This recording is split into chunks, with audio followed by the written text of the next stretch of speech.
Good morning, students. Today we are going to read lesson number 6, Social and Political Life.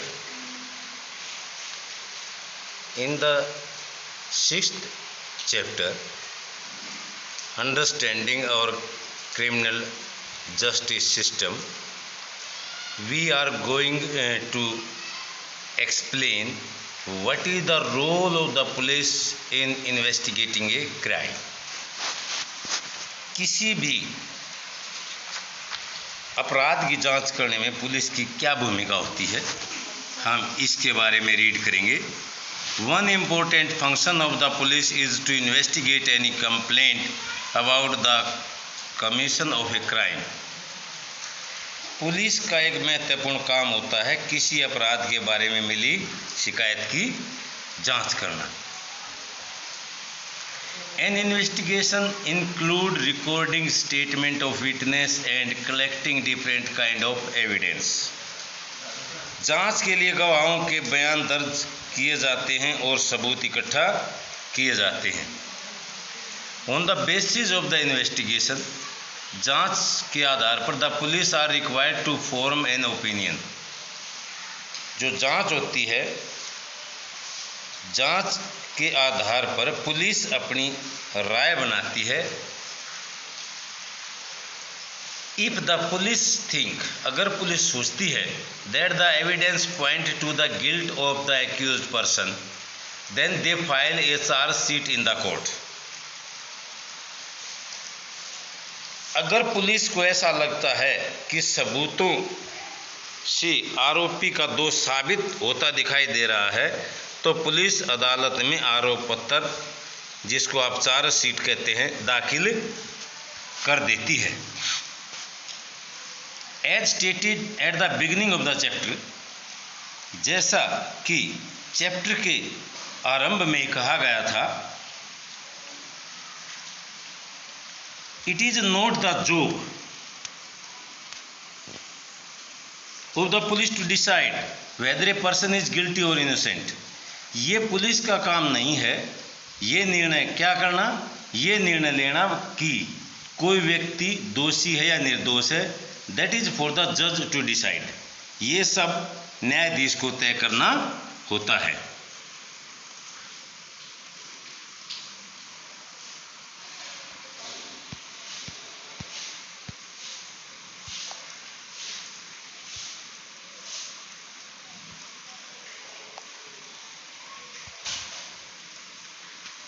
You read in Unit 2 about the role of law. आप जो हैं दूसरी इकाई में कानून के शासन के बारे में आपने पढ़ा था. Which mean that everyone is subjected to the law of the land. जिसका अर्थ क्या है कि हर व्यक्ति देश के कानून के अधीन है. This include the police, जिसके अंदर पुलिस भी शामिल है. Therefore, police investigation always have to be conducted in accordance with law and with full respect for human right. इसलिए पुलिस को हमेशा कानून के मुताबिक और मानव जो अधिकार होते हैं उनका सम्मान करते हुए जांच करनी चाहिए. And with full respect for human rights, और जो मानव अधिकारों का सम्मान करते हुए जांच करनी चाहिए. The supreme court has laid down guideline that the police must follow at the time of arrest, detention and interrogation. The supreme court has laid down guidelines. Supreme court जो हमारा सर्वोच्च जो न्यायालय है, उसने कुछ दिशा निर्देश तय किए गए हैं. कौन से दिशा निर्देश तय किए गए हैं? दैट की द पुलिस मस्ट फॉलो, जो पुलिस को जिन का अनुसरण करना पड़ता है, एट द टाइम, किस समय, eight the time of arrest, detention and interrogation. जब किसी अपराधी की गिरफ्तारी होती है, उसको हिरासत में लिया जाता है और उससे जब पूछताछ होती है, तो पुलिस को ये सब दिशा निर्देशों का पालन करना पड़ता है. The police are not allowed to torture or beat or shoot anyone during investigation. Police को आज्ञा नहीं है किसी भी अपराधी को टॉर्चर करने का, पीटने का या गोली लगाने का ड्यूरिंग इन्वेस्टिगेशन, पूछताछ के दौरान। पूछताछ के दौरान जो है पुलिस किसी भी अपराधी को सता नहीं सकती है, ना पीट सकती है उसको, न उसके ऊपर गोली चला सकती है जांच पड़ताल के दौरान। ऐसा जो है सुप्रीम कोर्ट के द्वारा गाइडलाइन जो हैं दिए गए हैं। They can not inflict any form of punishment on a person even for petty offence. वे किसी छोटे से छोटे अपराध के लिए भी पुलिस किसी को कोई सजा नहीं दे सकती है।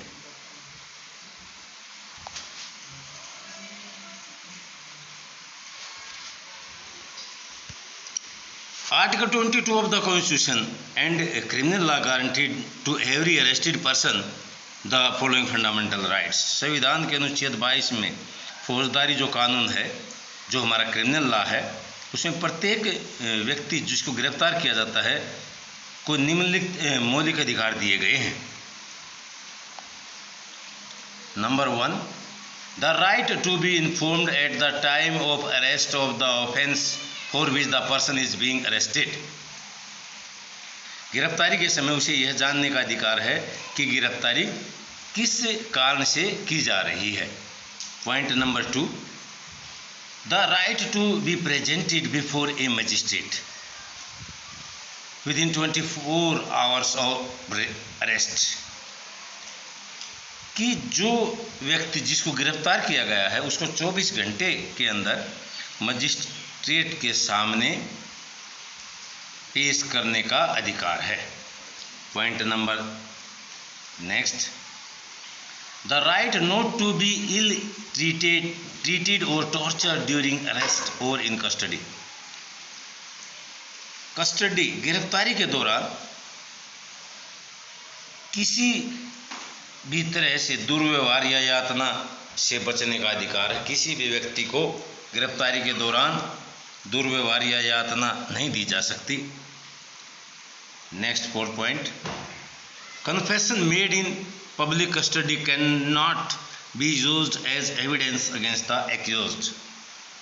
पुलिस हिरासत में दिए गए जो बयान होते हैं, बयानों को आरोपी के खिलाफ सबूत के तौर पर इस्तेमाल नहीं किया जाता, क्योंकि पुलिस के दौरान जो बयान लिए जाते हैं पुलिस कस्टडी में, वे उनको ऐसा समझा जाता है कि वे शायद पुलिस के दबाव में या पनिशमेंट के डर से अपराधी ने स्वीकार किए, तो उनको जो है सबूत के तौर पर इस्तेमाल नहीं किया जा सकता। A boy under 15 years of age, एक लड़का जो है जिसकी आयु 15 वर्ष की है, एंड वुमेन और औरत can't be called to the police, उसको पुलिस स्टेशन में नहीं बुलाया जा सकता। ओनली फॉर क्वेश्चनिंग, केवल पर्सन पूछने के लिए उसको जो है पुलिस स्टेशन में नहीं बुलाया जा सकता। ये जो है गाइडलाइन जो है सुप्रीम कोर्ट के द्वारा दी गई है। The supreme court of India has laid down specific requirement and procedure that the police and other agency have to follow for the arrest, detention and interrogation of any person. These are known as the DK Basu guideline. For some of these include, देखिए बेटे, सर्वोच्च न्यायालय ने किसी भी व्यक्ति की गिरफ्तारी के लिए हिरासत और पूछताछ के बारे में पुलिस एवं अन्य संस्थानों के लिए कुछ खास शर्तें और प्रक्रियाएं तय की गई हैं। इन नियमों को DK बसु दिशा निर्देश कहा गया है, जो कुछ इस प्रकार हैं।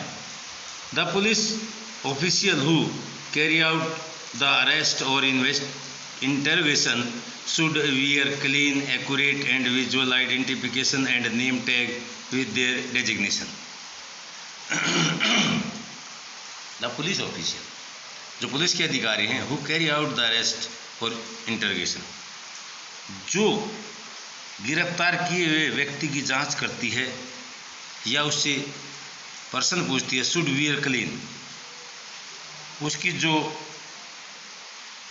पोशाक है वो कैसी होनी चाहिए, क्लीन होनी चाहिए, साफ होनी चाहिए, जिसमें एक्यूरेट स्पष्ट होना चाहिए, एंड विजुअल आइडेंटिफिकेशन, जिसमें उसकी पहचान जो है स्पष्ट हो, and name tag with their designation, और नाम पट्टी तथा पद स्पष्ट व स्टिक क्लियर जो है दिखाई देने चाहिए।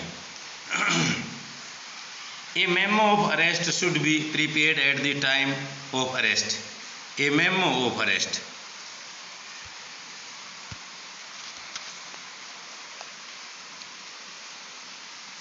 गिरफ्तारी के समय अरेस्ट मेमो के रूप में should be prepared at the time of and should include the time and date of arrest. जो गिरफ्तारी के समय जो अरेस्ट मेमो के रूप में गिरफ्तारी से संबंधित जो जानकारी होती हैं उसके कागज जो हैं उसे तैयार किए जाएं। It should also be attested by the लेस्ट one witness. ये जो है उनका जो सत्यापन के लिए अटेस्ट होता सत्यापन, जो उसके सत्यापन के लिए कम से कम एक गवाह होना चाहिए। Who could include a family member of the person arrested, जिसके अंदर गिरफ्तार किए गए सदस्य के परिवार का व्यक्ति भी हो सकता है। The arrest memo should be countersigned by the person arrested। जो अरेस्ट मेमो पर जो है गिरफ्तार होने वाले व्यक्ति के सिग्नेचर होने चाहिए। नेक्स्ट जो पॉइंट है, द पर्सन अरेस्टेड, जिस आदमी को गिरफ्तार किया जाता है, डिटेन्ड और being interrogated has a right to inform a relative. हिरासत में जिस आदमी को पुलिस रखती है तो ऐसे व्यक्ति को अपने किसी संबंधी या दोस्त या शुभचिंतक को जानकारी देने का अधिकार होता है। व्हेन ए फ्रेंड और relative live outside the district, जब कोई गिरफ्तार किए व्यक्ति का दोस्त या उसका संबंधी जिले से बाहर रहता है, the time place of arrest and venue of custody must be notified by police with in 8 to 12 hours after arrest. तो गिरफ्तारी के 8 से 12 घंटे के अंदर उसे गिरफ्तारी के समय, स्थान और हिरासत की जगह के बारे में जानकारी भेज दी जानी चाहिए।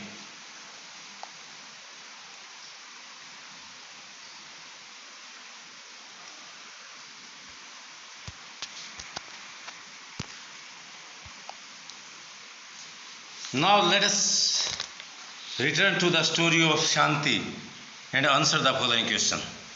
अब आओ जो हम वापस शांति की कहानी पर चलते हैं और इन सवालों का जवाब खोजते हैं। When Shanti was arrested for theft, जब शांति को चोरी के इल्ज़ाम में गिरफ्तार किया गया था, SI Rao also kept her brother Sushil in the police lockup for 2 days। जो सब इंस्पेक्टर राव जो था उसने शांति का जो भाई था सुशील, उसको लॉकअप में 2 दिन तक रखा। Was it legal for the police, क्या पुलिस के लिए ये लीगल था, कानूनी था, टू डिटेन हिम, उसको हिरासत में रखना। Does it violate the DK Basu guideline, क्या उसने DK बसु के दिशा निर्देशों का उल्लंघन किया था। Next point is, did SI Rao do enough to question witness and compile evidence before arresting Shanti and filing a case against her, क्या सब इंस्पेक्टर राव ने शांति को गिरफ्तार करने और उसके खिलाफ मुकदमा दायर करने से पहले गवाह जो होते हैं उनसे जो है पर्याप्त सवाल पूछे या कोई ज़रूरी सबूत इकट्ठे किए थे। In keeping with the duties, in keeping with the duties of the police as stated above, what else do you think SI Rao could have done as part of his investigation?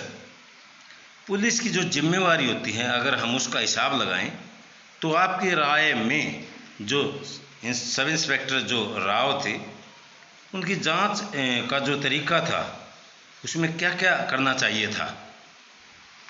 Now let us take a slightly different scenario. अब हम क्या करते हैं, slightly different scenario का मतलब है अब हम थोड़ा सा हल्की सी अलग स्थिति के बारे में देखते हैं।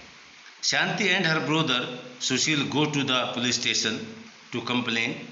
शांति और उसका भाई सुशील थाने में जाकर, मान लीजिए ये ऐसा हो जाए कि शांति और उसका भाई थाने में जाएं और पुलिस के सामने शिकायत दर्ज करें that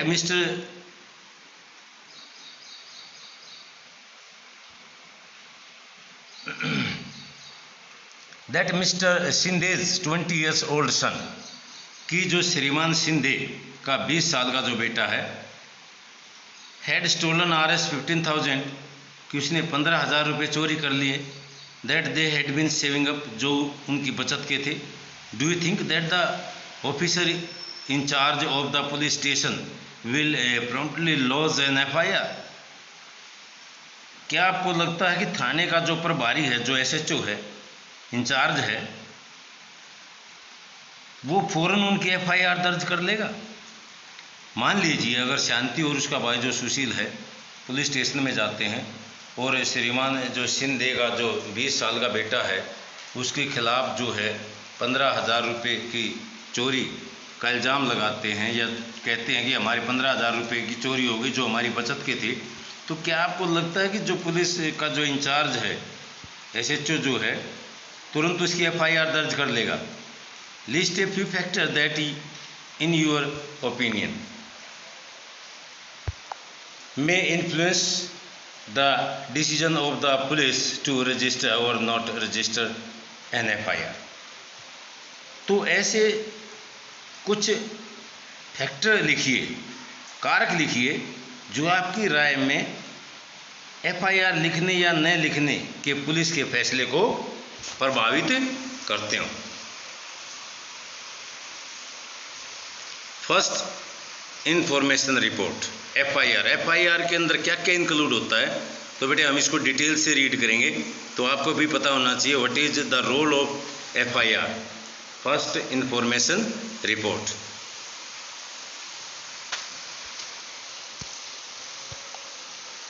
it is with the registration of an FIR that the police can begin their investigation. Police FIR दर्ज होने के बाद ही किसी अपराध की इन्वेस्टिगेशन जो है वो आरंभ करती है। The law state that it is compulsory for an officer.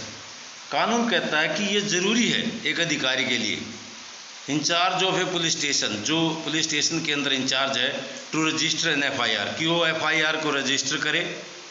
When ever a person gives information, जब कोई व्यक्ति सूचना देता है अबाउट ए कॉग्नाइज ऑफेंस, कि उस के लिए उस पर जो है संज्ञेय अपराध जो हुआ है, this information can be given to the police either orally or in writing. This information, ये जो सूचना है, can be given to the police, ये पुलिस को दी जा सकती है एदर ओरली, या तो मौखिक रूप से या लिखित रूप से। The FIR usually mention the date. FIR के अंदर आमतौर पर डेट, टाइम और प्लेस ऑफ द ऑफेंस, जो स्थान होता जहाँ पे अपराध हुआ, ये मेंशन होनी चाहिए। Details the basic factor of the offence including a description of the event. तो उसमें वारदात के मूल जो तथ्य होते हैं और घटनाओं का विवरण भी लिखा जाता है।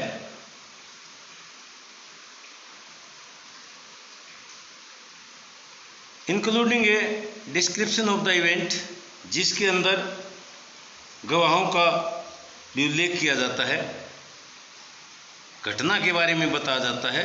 If known the identity of the accused person, and witness is also mentioned. If known the identity of the accused, इसमें जो अपराधी होता है उसका नाम तथा गवाहों का भी उल्लेख इसके अंदर किया जाता है. The FIR also state the name and address of the complaint. FIR में शिकायत दर्ज करने वाले का नाम और पता लिखा हुआ होता है. There is a prescribed form in which the police register an FIR. FIR के लिए पुलिस के पास एक प्रिस्क्राइब फॉर्म होता है, एक खास फार्म होता है.